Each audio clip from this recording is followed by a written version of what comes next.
Hello hi friends, तर आज मी बनवली आहे परफेक्ट अशी इडलीची रेसिपी। तर व्हिडिओ न चुकता बघा, तर परफेक्ट अशी मऊ लुसलुसीत इडली कशी तयार करायची ती। सर्वप्रथम आपण तांदूळ आणि उडदाची डाळ हे भिजत घालायचे। तांदूळ उडदाची डाळ सेपरेट भिजत घालायची। तर मी 3 वाटी तांदूळ घेतले आणि 1 वाटी उडदाची डाळ घेतली। तर इडलीसाठी जाड असा तांदूळ वापरावा आणि उडदाची डाळ ही जास्त धुवायची नाही, त्यामुळे त्याचा चिकटपणा जातो आणि इडली फ्लफी होत नाही। यामध्ये मी अर्धी वाटी पोहे आणि अर्धा चमचा मेथी भिजत घातलेली आहे।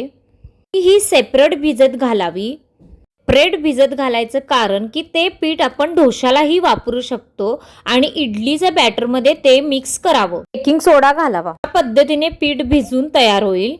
तांदूळ भिजत घालणे 4 तास आणि त्यानंतर 8 तासाची प्रोसेस असते। बारीक केल्यानंतर आपण सांबार म्हणजे आमटी तयार करतो। त्यासाठी कांदा, शेवग्याची शेंगा, टोमॅटो, डाळ, वांग हे सगळं एकत्र घालून कुकरला शिट्टी आणायची।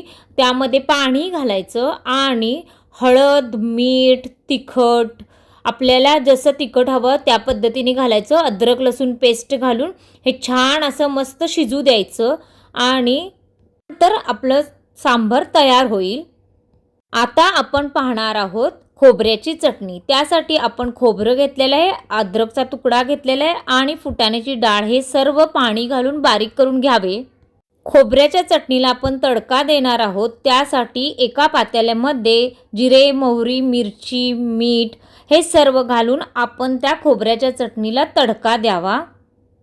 अशा पद्धतीने तडका दिल्यानंतर मिठाची टेस्ट बघून मीठ ॲड करावं। तर आपण इडली बनवणार आहोत, तर इडलीच्या स्टँडला आपण तेल चांगलं लावून घ्यावं आणि आपलं बॅटर त्यामध्ये घालावं।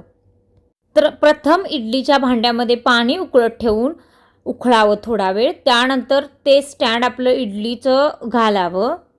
अशा पद्धतीने ठेवून नंतर पॅक करावं। 15 मिनिटात आपण 10 मिनिट आपण फुल गॅसवर आणि 5 मिनिट कमी गॅसवर अशा पद्धतीने 15 मिनिटं ठेवावं। तर अशा पद्धतीने इडली स्पॉन्जी तयार होईल। तर अशा पद्धतीने सर्व करा। अशा पद्धतीने आपण सर्व करू शकतो सांबार, इडली आणि त्याबरोबर खोबऱ्याची चटणी। तर माझा व्हिडिओ कसा वाटला, माझी रेसिपी कशी वाटली, तर लाईक करा, शेअर करा, कमेंट करा, सबस्क्राईब करा माय चॅनल से। Bye bye.